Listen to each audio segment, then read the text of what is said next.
Today we're here, the latest series in our series of podcasts. We've tried something different this time. We are looking at stories of success and particularly looking at women who've been successful in their own particular fields. Today we have two very, very successful women. Firstly, I'm joined by Sarah Self, who is the Group CISO at Aviva. Hello, Sarah. Hello. And Brigadier Melissa Emmett, who is currently studying at the Royal College of Defence Studies and about to move into Army headquarters, where she's going to head up Army Personnel Services Group. Hello, Mel. Hello. Excellent. So, well, thank you both for your time. And I think when we spoke about this beforehand, we talked about the rationale behind this and the fact that you've both been very successful in your own right and trailblazers, I think it's safe to say.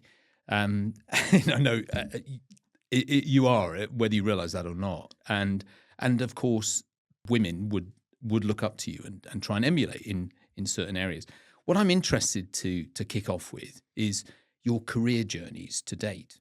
Now, Sarah, I wonder if you could sort of just run through, how have you got to where you are? I'd be keen to understand that. Okay, so I've been with Aviva for a really long time. Okay. So I am definitely a story of someone who has progressed through an organisation and hadn't taken lots of opportunities whilst doing that. So I actually joined Aviva as a graduate, and it wasn't even called Aviva when I joined. It was called Norwich Union. Of course it was, back yes. in those days, and at that point, I never planned to be there for 20 odd years, as I have been now. Okay. But I've taken lots of opportunities through that time period. Found something that I was passionate about, and actually there's two things in my role that I'm really passionate about. One of them was initially transformation. So I love changing things for the better. I love being able to make a promise and deliver it. And so initially I was actually very transformation kind of biased within my career. And that led me to cybersecurity, which is an industry of constant change. It's an industry of constant transformation. If you're not transforming what you're doing, if you are not continually learning and moving and changing, then you're dead. So that hugely attracted me. And I actually started to work through as transformation director. From that, I went into the UK CISO role. And then more recently, I'm covering the group CISO role. So it has definitely been a journey through the organisation. Lots of opportunities within that. I've spent time across many of the different parts, actually, of Aviva as well, within the UK and internationally. So yeah, it's been a lot of fun. Excellent. And Mel, what about you? What about your career journey? Actually, listening to you, Sarah, I think there are so many similarities. It's fascinating hearing someone from a different industry reflect on their own career. I joined the Army when I was 21. I have been in 26 years, which will allow some people to calculate my age. Damn it. And I think I was originally attracted by the fact that, obviously the Army, as all of the armed forces do, offers responsibility, offers a bit of adventure, and it offers variety. And I think variety, probably allied to change actually, was really, really appealing. And it has been a facet of my career, absolutely.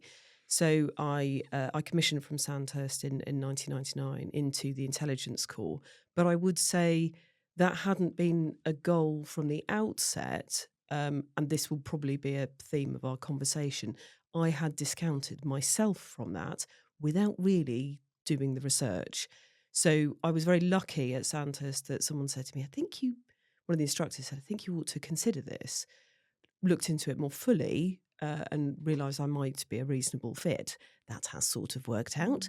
And went into a range of really fascinating jobs, both within the Army and with our allies internationally as well, which then obviously brought more variety and travel and just, really fascinating people from different walks of life.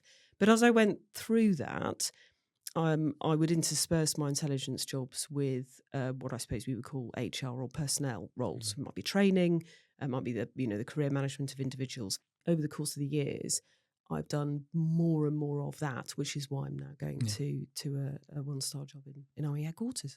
It's been wonderful. Not everything is lovely in any industry, is it? But it has been enormously fulfilling. Excellent. I mean, what fascinates me, I think, is and you touched on it there, Mel, the sort of similarities between your journeys and I suspect the challenges and the obstacles that you've had to face in what are both traditionally male-dominated areas. Mel, I mean, for you, if I can start with you, milestones, challenges, obstacles. What's your sort of experience of that, and how have you overcome them?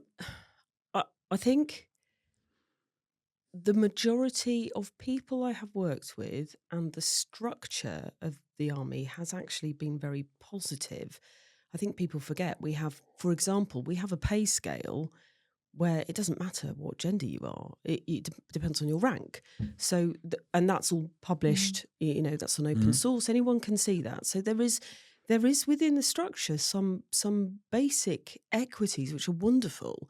And I have worked with and for some people who have been fabulous and much more interested, and I would say this is true particularly in Corps, in your output. Are you a valuable person?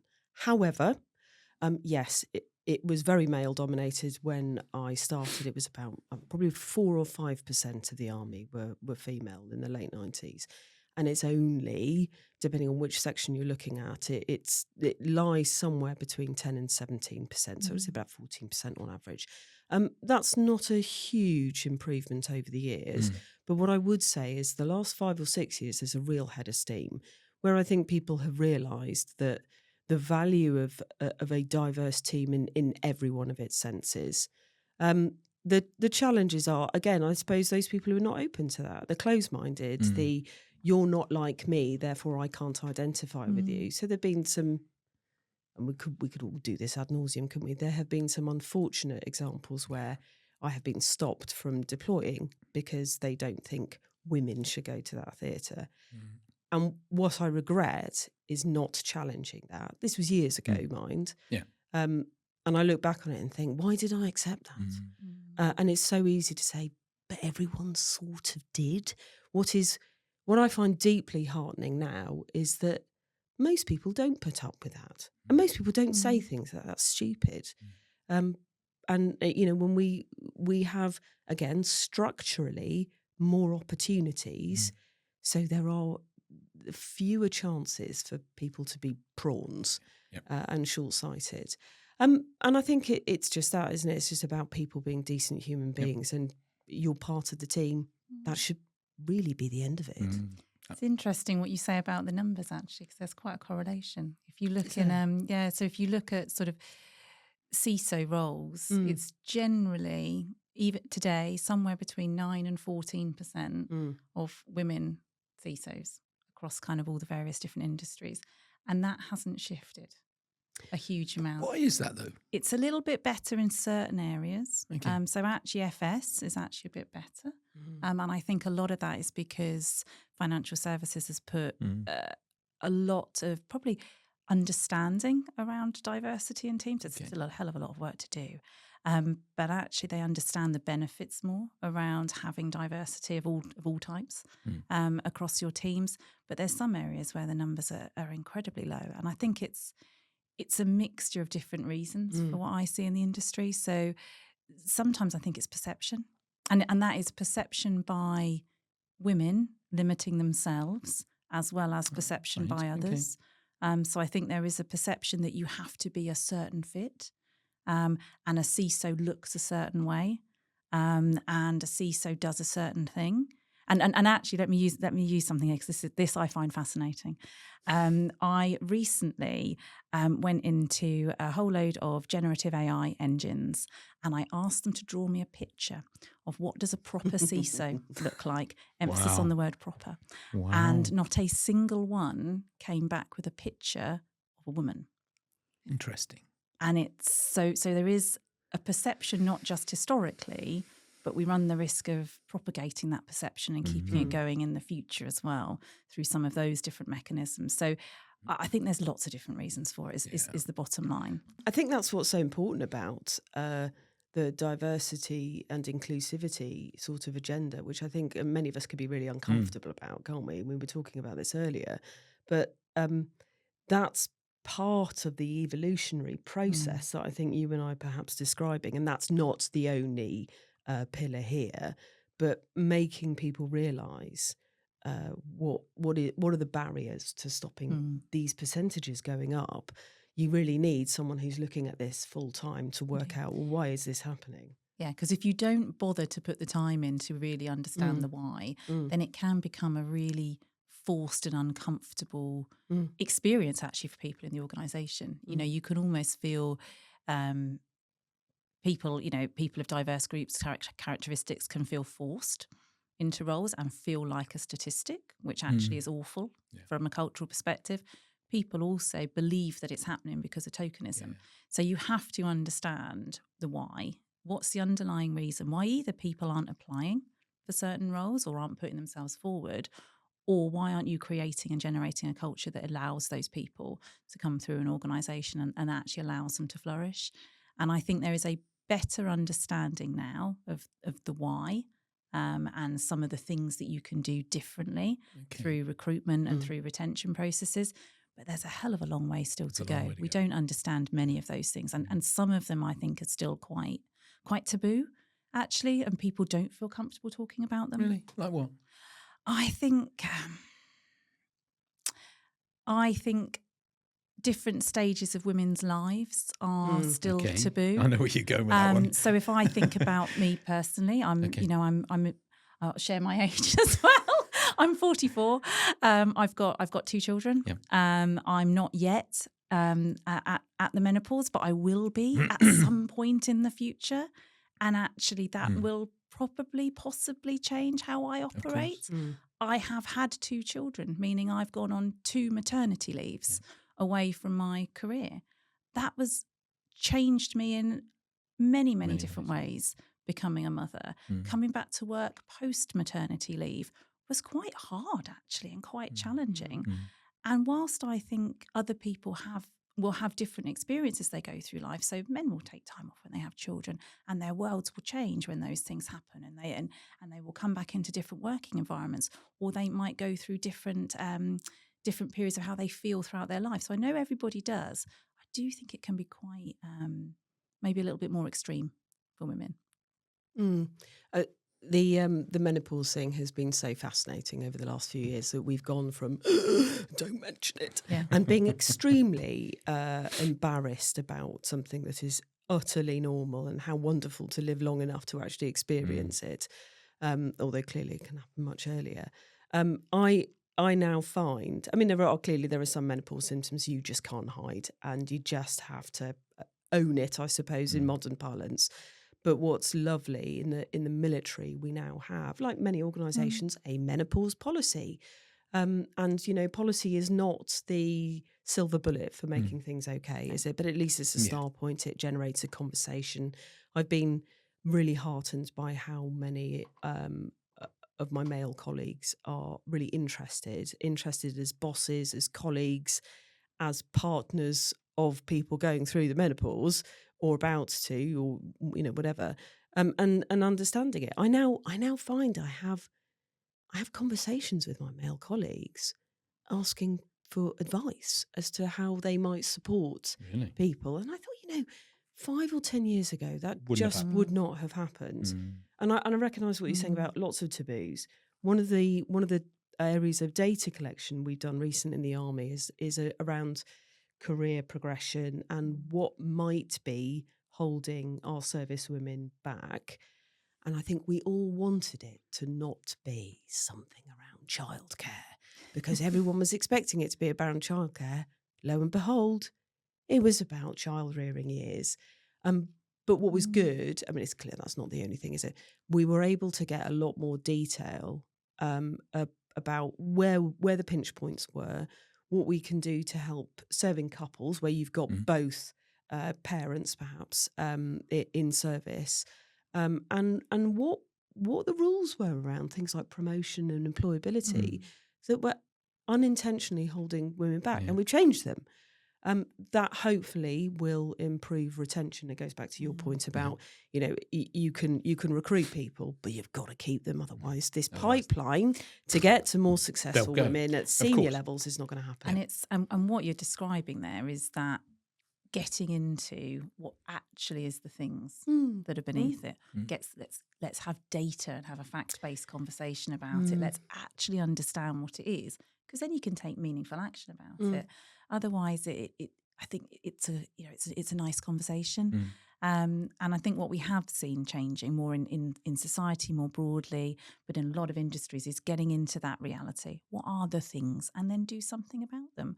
And actually, just by having a conversation about it helps, because immediately you have somebody say, oh, yeah, that was me as well. I experienced that. And I'm so glad. I'm so glad that you struggled when you came through that point in time of your career. I'm so glad that you said that was really painful and really difficult, because do you know what? Looking at you at the time, you had this great mask on and I didn't realise it at all. Oh, gosh. And you just think, gosh, so the more we share about that, then actually the better we will all be, because we're not that different. No. Yeah, my in my last job, I had a female boss. First time it's happened in 25 years. It was wonderful. She and I made a conscious decision to talk about the menopause, and you could see people's discomfort about it. But we just thought, right, and we were both really uncomfortable. But actually, after a while, it got better and better and better, and it was wonderful. Lots of other people, women particularly, would try and engage us in, and we're not a doctor, don't want to give that kind of advice, but just to talk about it or help them to go and do whatever they needed to do. And more importantly, normalise these things, normalise the talking of around, what you need as a parent or at any life stage. But this just isn't about women, is it? I think when we go into the data and we work out what is actually going on, the answers, generally speaking, benefit everybody. I was just going to say it impacts on everyone, the entire workforce, doesn't it? So it's in everyone's interest that actually, you are able to sort of confront these issues and expose them, because otherwise, in certain environments, other people are picking up the slack, and that sort of generates a resentment, or it could do, and that sort of misunderstanding or just ignorance. It can be sort of a real negative, I guess. Because I often get asked about imposter syndrome, as if it is the domain of women only. And really? Actually, it's quite. And I think women are particularly. I think women can particularly have imposter syndrome, but I almost think that we sometimes forget that everybody can have a level of imposter syndrome. Agree. And actually, if you can tackle that, if you can help people through that, then it just benefits everybody. Same as the conversations about different stages in your life that are really impactful. Yeah, I mean the comment resonated with you clearly. Yeah, I did, because I think I've had the same experience, and I would agree that everyone has perhaps the least reflective human beings don't have confidence issues, but the rest of us, and reflection is so important if you can keep it within bounds. We all go through that. What's the difference? I don't know. I keep asking myself this question: why does this appear to be more prevalent in women? And I can't make up my mind whether it is or it isn't, or whether in a workplace women get fewer comments made to them along the lines of, oh, you can do this, it's fine. One of the things I did quite a lot as a career manager was tell women, why aren't you applying for this? You've got the skills. It would be good for you. You'd add loads of value to this. And we'd have the conversation that generally went along the lines of, have you thought about this? No, I haven't, because why would anyone select me? Well, I think they would select you for X, Y, and Z reasons. Oh, do you think so? Yes, I do. And they can apply for it, and then they get the job. But it's really strange that you have to go through that conversation. I'm going to say, and then my next comment is not universal, heavy caveat.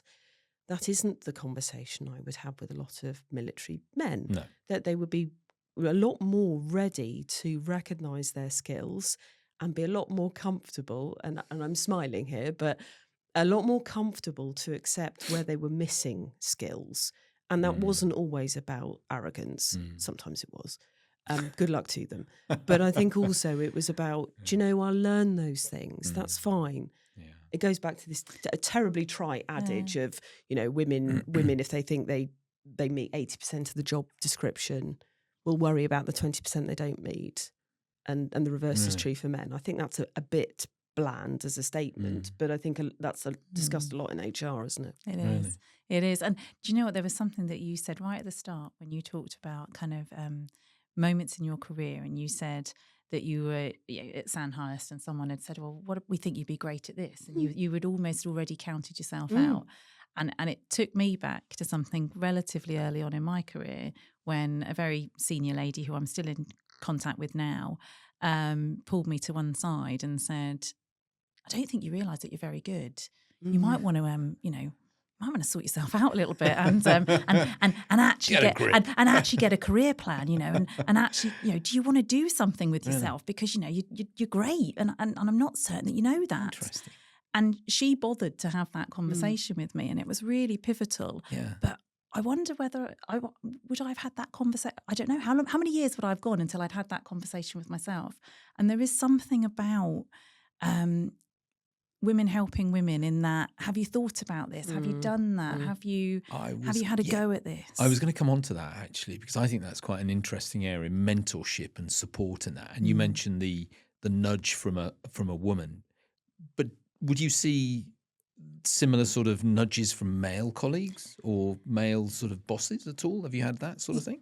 Yes, okay. Very good ones. I think a good boss is a good boss, is what I would say. Regardless of gender. And regardless of anything, a good boss who cares about their team's development, cares about their people, and bothers to spend time looking at their strengths and thinking, how can I help them progress? That's not gender specific. That's just people who are blooming good at their jobs, and let's have more of them.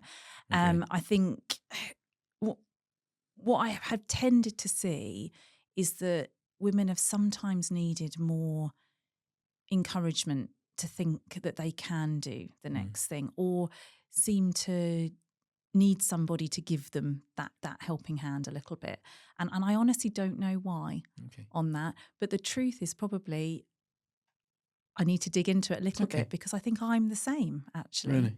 If I really think about it, I have always benefited from and at points needed somebody to say to me, go on. Yeah. And I think I find that strange for somebody who is quite confident, who's quite adventurous actually. But when it comes to almost that next career move, I've often needed somebody to say, go on. Of course you can. Yeah. Because I will tend to maybe look at the 20%, I haven't done that, or I don't necessarily have that. And I do, and I won't name them, but a number of good friends of mine who are female CISOs, and very deliberately I say friends because they were people that I've bonded with. It's amazing how many of them over the years have said to me, I wasn't necessarily going to go for it, but somebody said to me that they really felt that I should, or they would encourage my application if I wanted to go for it. And there's something in that. Someone else sees characteristics in you that perhaps you don't see yourself. Yeah. I think everyone needs that. Everyone needs that, though, don't they? Yeah, everyone needs a bit of, you're all right, you are. Yeah. And again, it kind of goes back to I wonder how much that happens in a junior woman's career compared to a junior man's career. And I genuinely don't know the answer, but it's those little moments, during an average week, an average month, an average year. I wonder if the totality of those little positive nudges is different, and what might help or what doesn't. Going back to not just mentorship and coaching, but role modelling, you make a great point at the start that we are those things. We are trailblazers whether we want to be or not. And I genuinely feel quite queasy at that idea.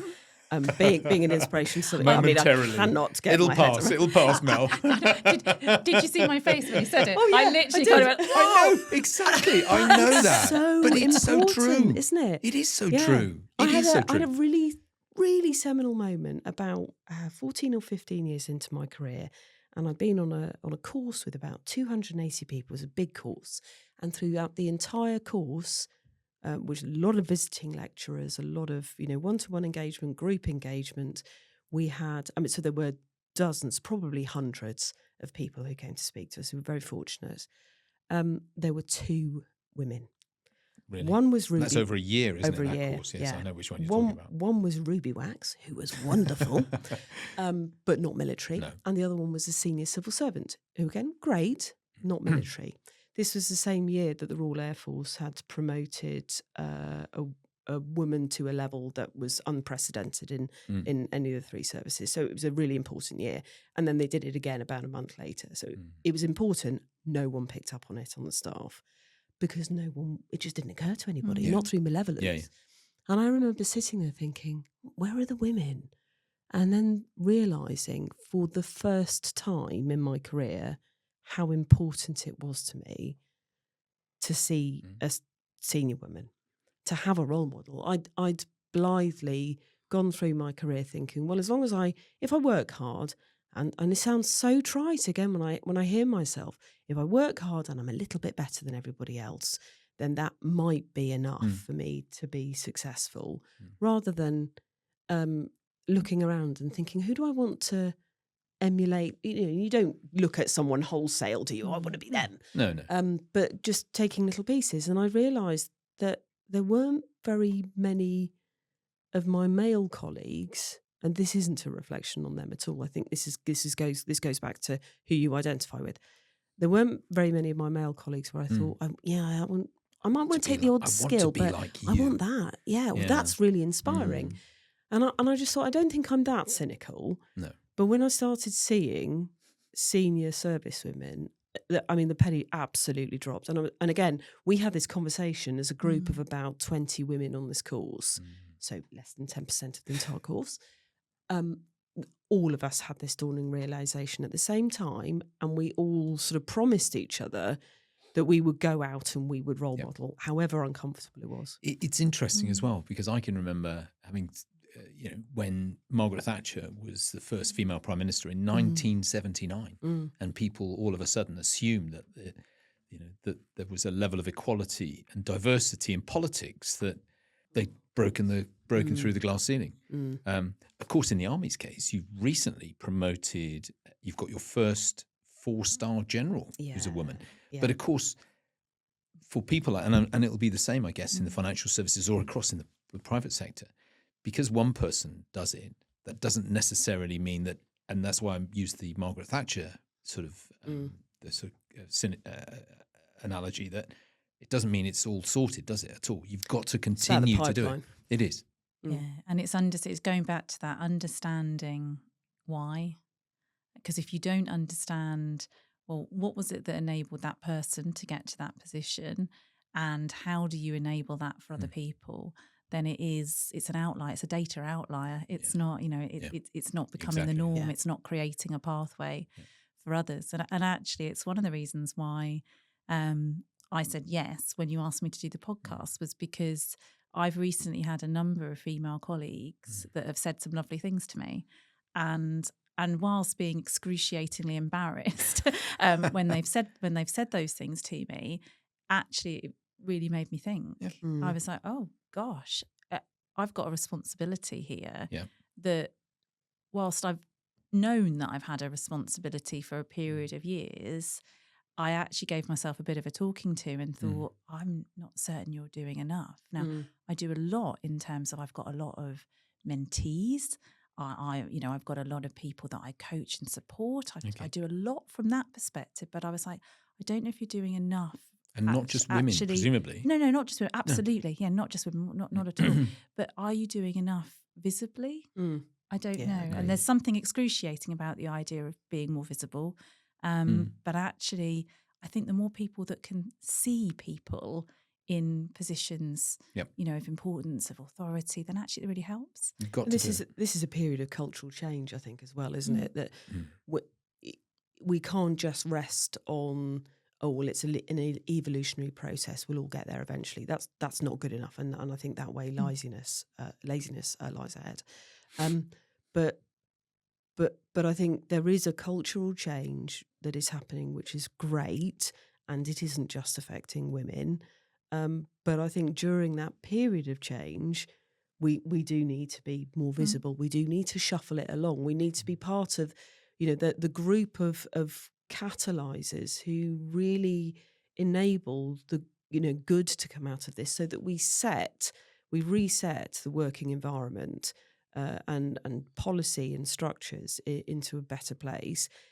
And in a few years' time, there will be another big cultural change, and other people are going to have to step forward. It's always going to be like this, I think. But what's wonderful is that there is a real sense of impetus and pace about this now that I don't recall seeing in the army and the armed forces in the first 15 years of my service. And I know I see it within myself. One of the things that I'm consciously sort of working on a little bit actually myself at the moment is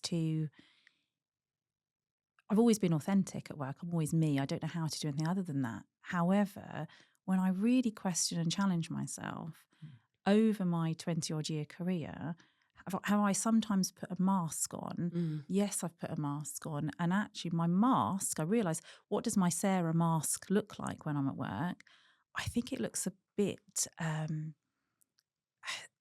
hate to say masculine trait. I can't think of the quite the right words for it, but my mask is a bit of what I think I should be to sort of succeed. image you should be portraying. The behaviours that I should show and the me that I should present to succeed in a world which is very, very male dominated. I've spent a lot of my career as the only woman in the room, and therefore you create some things. And I'm actually very consciously now taking the mask off, and it's not some massive mask, by the way. It's fairly genuine, but there is something in I sometimes in certain situations believe that I have to portray myself in a certain way because I believe that they are the characteristics that people will value, and they are the things that will get me the outcome that I need. That not my own personal success, but it's about getting the delivery done or getting the outcome I need. And actually, when I think about it, they're not necessarily me, but they are. That's my product of growing up in a very male dominated way, that I think certain things are what I should do.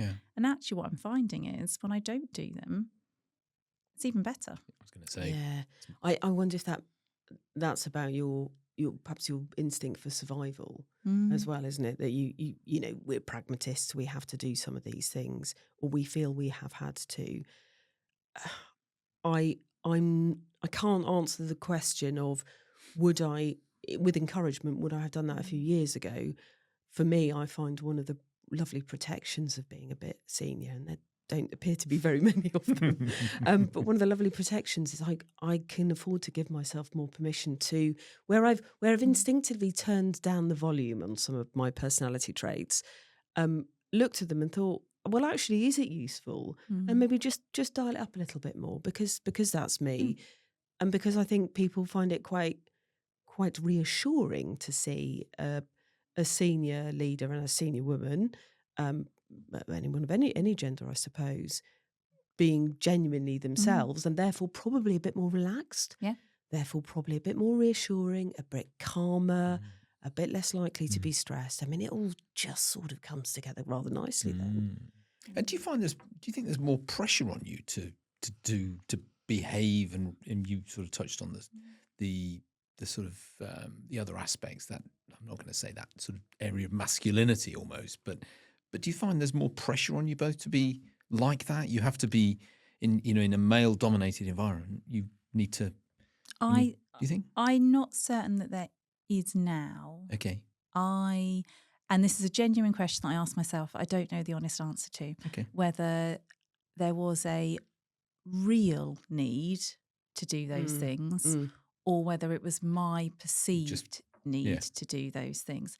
And I honestly don't know what the answer to that is. And probably the answer is it's somewhere in the middle. That I have definitely had periods in my career where there has been a need to be very forceful and you must, and behave in a certain manner and be very forceful. And I'm not, I'm quite a jokey, smiley person.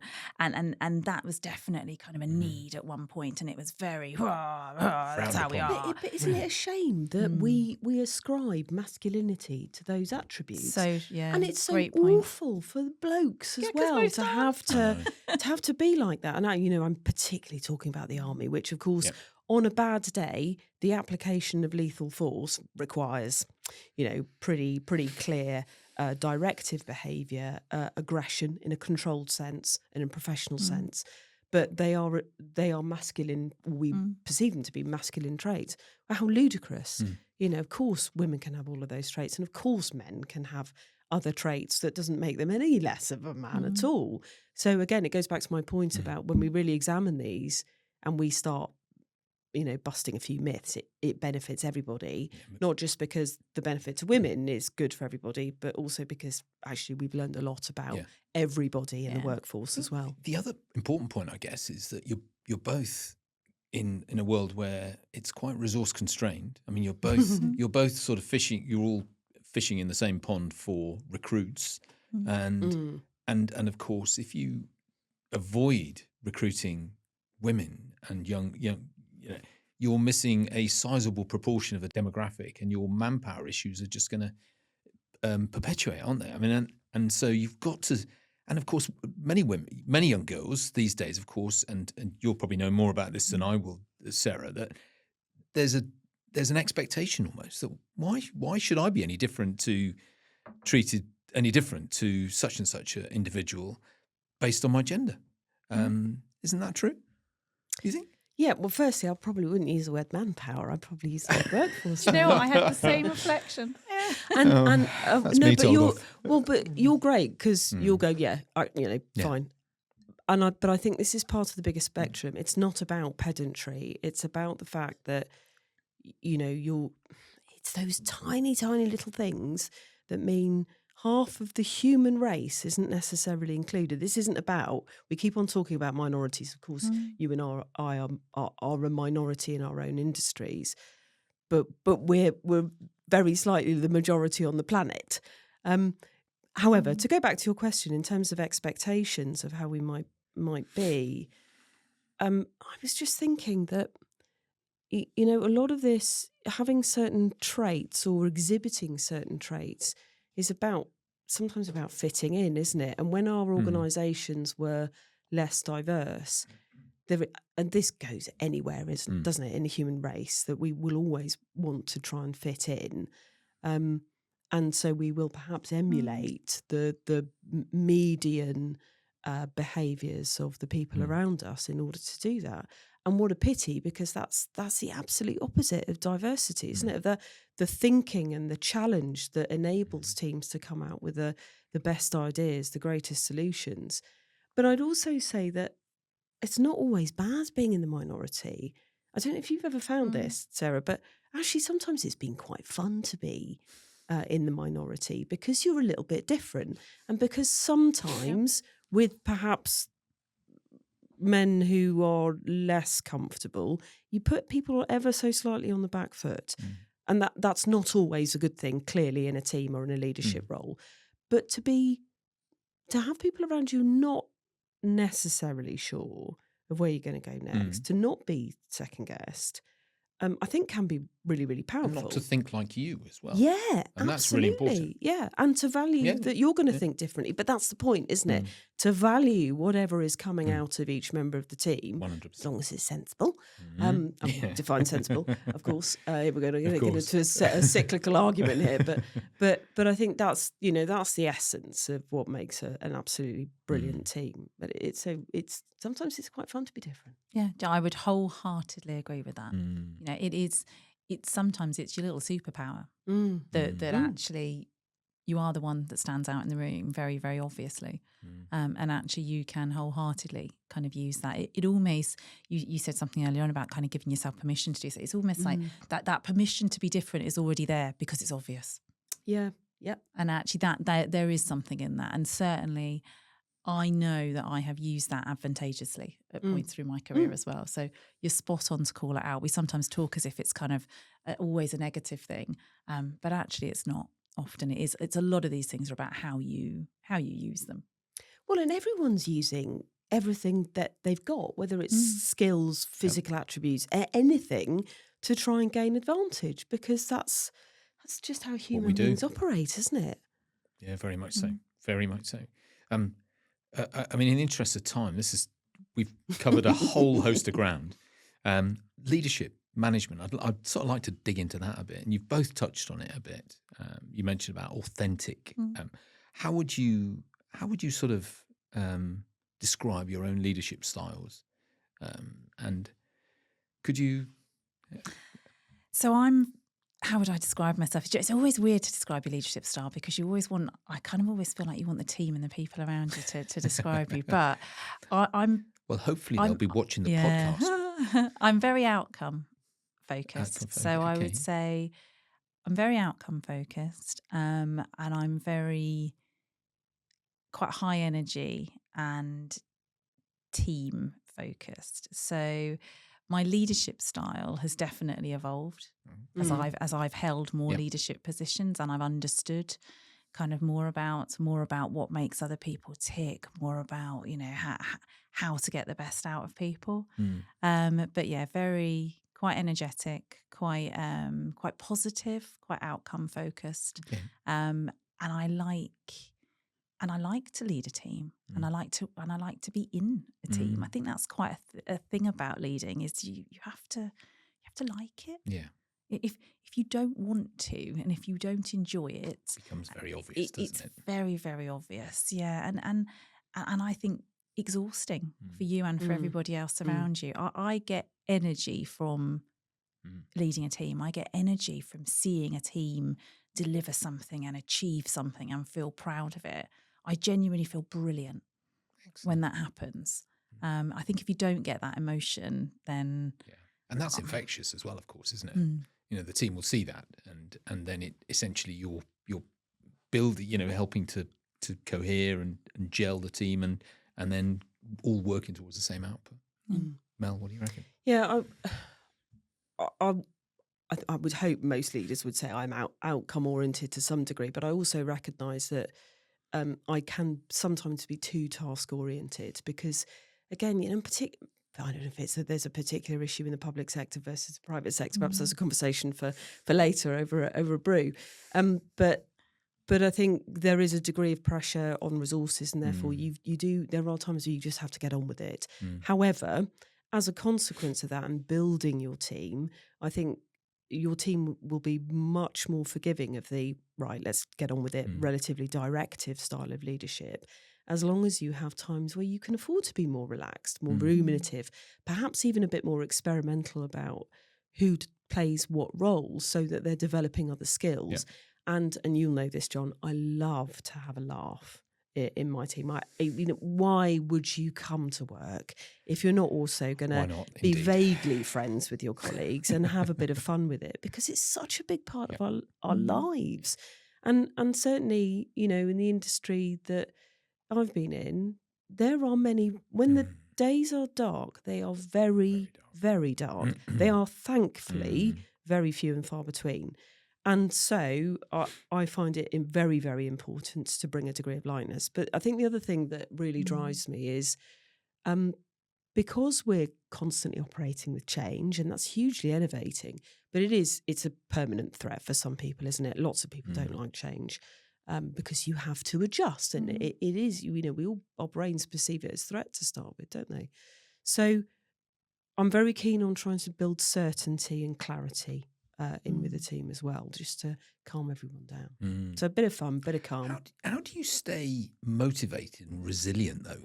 I mean, in both areas where you've got to keep pushing on, and what are your top tips for that? I think you've got to really believe in what you're doing. If you're lucky, that really, really helps. And sometimes you won't believe in it, I guess. And certainly, again, in organisations where there is an imperative that perhaps you're not as comfortable with, if you recognise it still has to happen, I have found it's comradeship. And that doesn't have to be with women.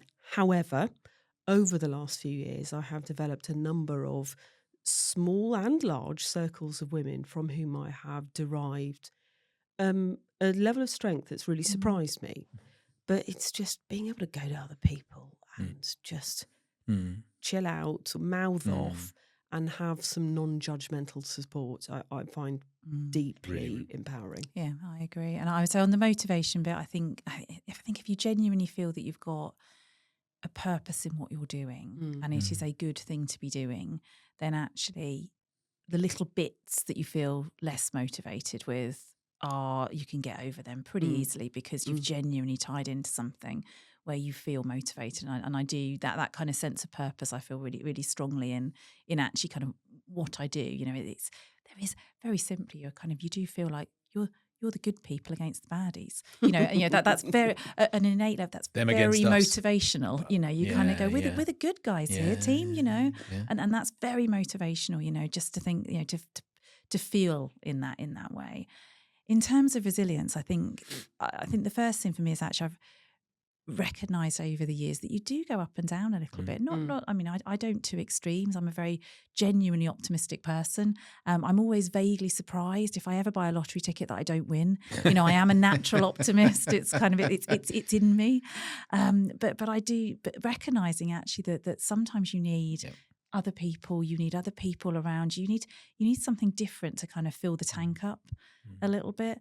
I've got far better as I've gone through my career and maybe as I've got older, I don't know, at recognising when I'm starting to run a bit flat and recognising and seeing it earlier and earlier and earlier. Okay. I think if I went back earlier on in my career, I probably felt that I could, you know, I had resilience forever and I could keep going and almost maybe a little bit of a badge of honour in that as well. Okay. I think That's an interesting point. I don't have that now. I'm much more comfortable in saying, you know, I haven't got this, or I you know, I need some. I don't quite understand what to do. Or just being able to say, gosh, that's a lot. You know, it's felt like a lot recently. And normally you feel 100 times better when you've said those words actually to somebody. And as you said, it's that network and it's those connections of people who can just, you know, almost just help you offload it a little bit and say, okay, go again. It's okay. That's really important. There's some real basics here, though, that I think as you get perhaps on the wrong side of 40, and as you get to more senior roles, things like making sure you prioritise sleep, good nutrition and exercise, and not making the excuse of, oh, but they need me, I need to stay a bit longer, I must go to this meeting and not go for a walk or whatever. And you've got to, you know, one of the wonderful things I think about becoming more senior in any role is deciding what's important and what's not, but having the confidence to say, I'm not going to do this because I must prioritise my ability to function. But that's a leadership lesson. That's not, you know, that's applied. And delegation as well, isn't it? The beautiful gift of delegation. And having worked for you, I know you delegate quite a lot. So well, it's made you the man you are today, hasn't it? Actually, Sarah, there was one thing you sort of touched on about when you started out, and I'd like to, as we sort of get to the end of this now, which has been a fascinating conversation. Thank you both again for your support for this. If you were to start out on your journey, you know, take yourselves back to those few years when you were in your teenage self, what advice would you have to offer yourself? I would say to myself things that I say to people now, and I realise when I was that age, I probably didn't have them myself. And I say two things. I say, be brave and say yes. Now, I have certainly throughout my career been brave at times, and I've certainly said yes to lots and lots of opportunities. If I really went back to that point in my life, I could have been braver. I could have had a little bit more self-belief, actually. And yeah, I think that's what I would say. Be a little bit braver, have a little bit more self-belief, and maybe have dug in a little bit earlier into being a proper grown-up, maybe. I don't know. And you have 2 daughters, so presumably do. those words of advice, so you're telling them every day. Yeah, they are. And they are, my 2 girls are, I'm obviously very biased. Of course. But they are amazing, gorgeous, wonderful piles of joy. And I look at when they are brave and when they say yes to stuff and when they put themselves out there. And also when they turn around and say, I'm really scared and I don't want to do this. And I see an openness there that I'm very proud of, actually. And I look at that openness and I think, I could learn something from that at times. It's really important. That's lovely. It is lovely. I'm going to say something infuriating now. I'm going to say I wish I'd said no more. Given that you've just said say yes, and I know what you mean. It's not about binary behaviour, is it? But about not overloading oneself and going for the things that you genuinely think will be meaningful for you.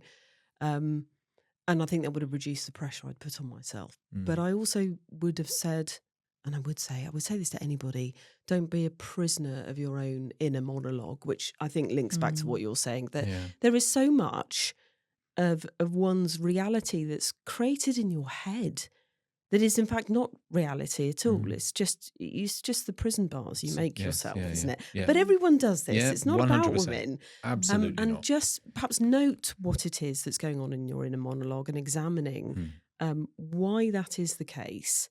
And then, where possible, ignore it. And because the worst thing that's going to happen, generally speaking, is that you fail. And yes, okay, in brain surgery, that's probably not really where you want to be.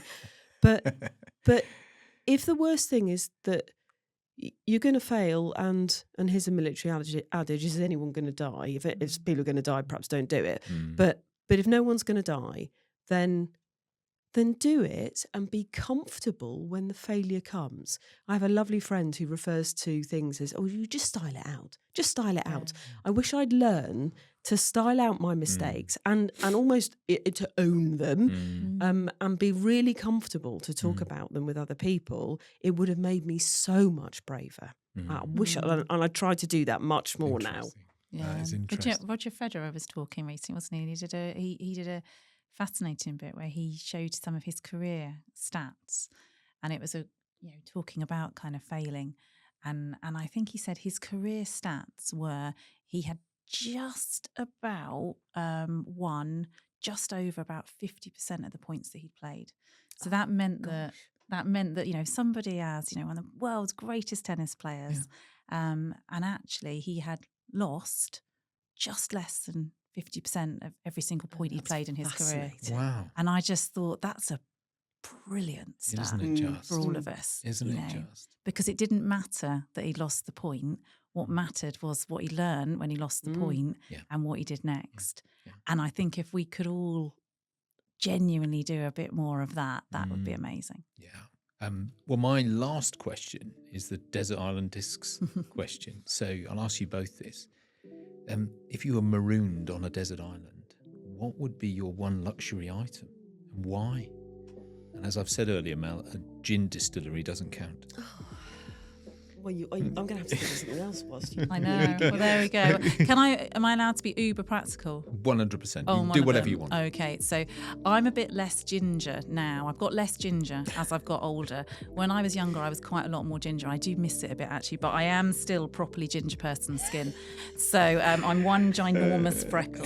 And so a never-ending supply of sun cream would have to come with me very, very practically, because otherwise not only would I be marooned on a desert island on my own, which would make me a bit miserable, I would also be a red blob of hell.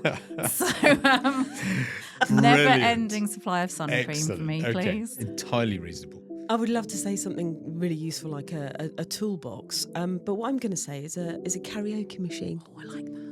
Because I think I could then get away with singing whatever I want, whatever volume I want. It's good exercise, it's a morale lift. And if you happen to be marooned on a nearby island and you hear the wailing, then come over. I could, exactly. Yeah. So we could duet across the island. Look at that, that's a female network that's happened right there over karaoke. Excellent. Well, That's a positive outcome already, isn't it? So, well, listen, thanks again to you both for giving up your time. So I know you're welcome. exceptionally busy. We are absolutely very, very grateful for it. It's been a fascinating conversation, and I'm so glad that actually what it has done is expose the similarities between both your roles and your own career journeys. And very, very grateful for that. So thank you very much. You're really welcome. No problem. Been a pleasure.